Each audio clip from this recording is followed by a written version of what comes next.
This June, Asia's past, present and future comes together. Race to feed the world as scientists, farmers and entrepreneurs solve the impending food crisis. Journalist Yu Muraki unveils the transformation of Japan's social and political identity in Deciphering Japan, and relive the history of the Chinese Communist Party as it marks 100 years of existence. This June on CMA. Have fun while breaking a sweat on your next visit to Gangnam. Enjoy the weightlessness of bungee fitness, or learn the health benefits of pole dancing. So don't miss the opportunity to feel the burn with the latest workout trends in Korea. Gangnam Insiders Picks, Sunday on CMA. This program is brought to you by the Gangnam-gu office. Malaysia is seeing what many are calling a new dawn. There's a sense of anticipation, a hope of change for the better. I'm here to make sense of these changes taking place and bring you stories from a country that's charting a new direction for its future.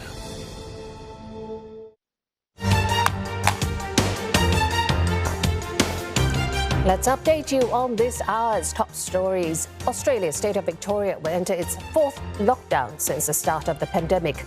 China accuses the US of politicizing the pandemic after President Biden orders further investigations into the origins of COVID-19. And Cyclone Yas kills 5 people and leaves a trail of destruction in India's eastern states. Odisha says it will screen those who have been evacuated for COVID-19. Belarus President Alexander Lukashenko has made his first public remarks defending the grounding of a Ryanair flight last week. He accuses the West of using the incident to undermine his rule. Как мы и прогнозировали, наши недоброжелатели извне, да и внутри страны, изменили методы атаки на государство.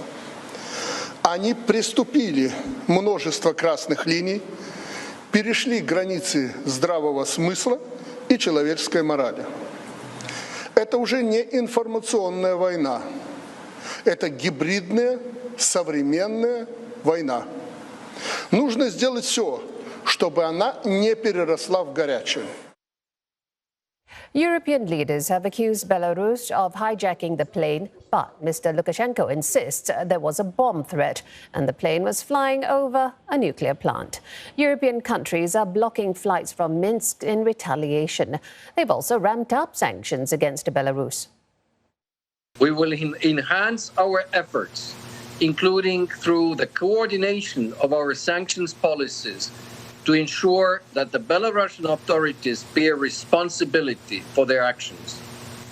We fully condemn this as yet another blatant attempt by the Belarusian authorities to silence all opposition voices.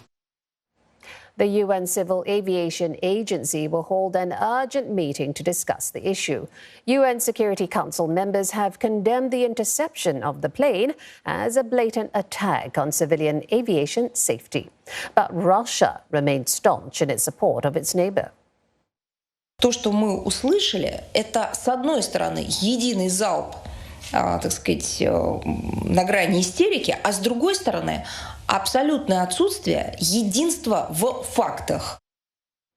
US President Joe Biden is calling for a ceasefire in Ethiopia's war-ravaged Tigray region.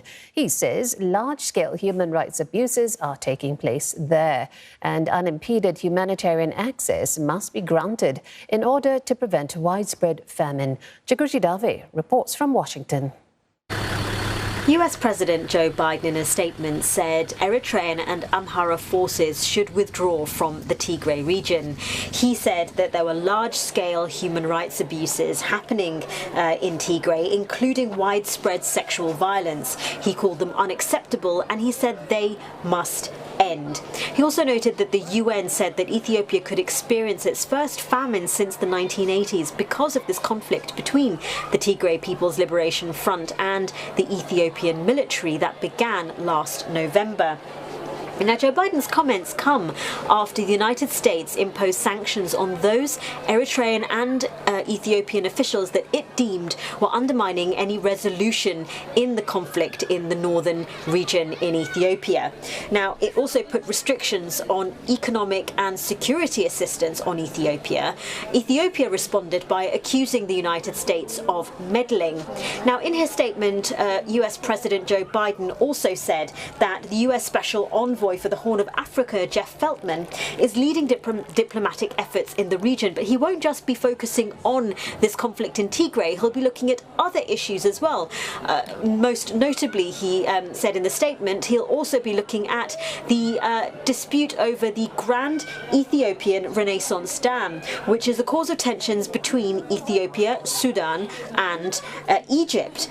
And to make matters even more complicated, there are reports that suggest that Egypt hopes that its recent role in the ceasefire between Hamas and Israel will hold some weight with US President Joe Biden over this dam dispute.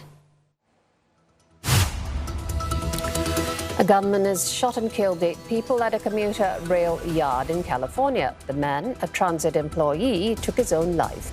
There is one survivor who was hospitalized in critical condition. All victims are employees of the transit agency.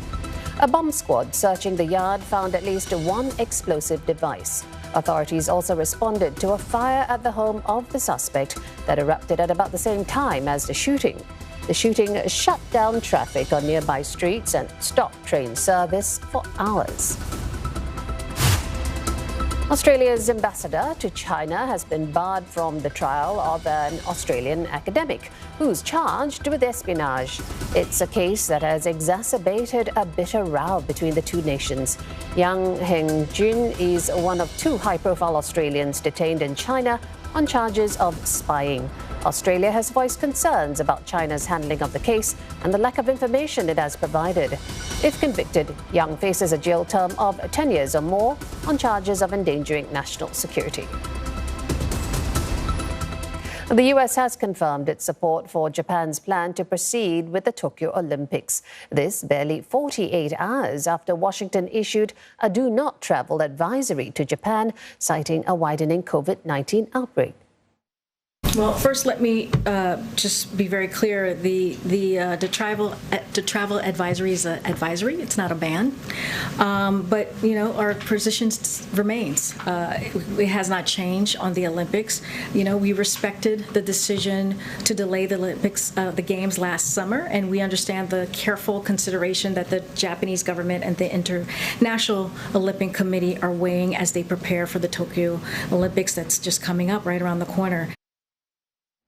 An official partner of the Games, Japanese daily Asahi Shimbun, has called for the event to be cancelled, citing risks to public safety and strains on the medical system.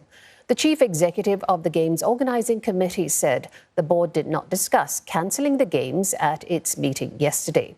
The IOC said calls for cancellation were politically driven and the Games will go on as planned in July. Well, besides the pandemic, climate change is adding another risk to the Tokyo Olympics. A UK report warns that the intense heat and humidity could threaten the health and performance of athletes participating in the Games. The British Association for Sustainable Sports, or BASIS, says athletes are increasingly being asked to compete in environments too hostile for the human body. And that impact would likely be felt in Japan this summer. Forecasts suggest temperatures in the Japanese capital will average around 26 to 27 degrees Celsius, but could rise up to 39.1. And that's more than 10 degrees higher than the average during the 1964 Tokyo Olympics. Some events, including the marathon and road cycling, have already been shifted to cooler places. The BASIS study recommends more measures be put to mitigate the risks of heat illnesses, such as improved education, additional cooling breaks, and heightened medical provisions. An Australian court says the country's environment minister has an obligation to children to consider the harm caused by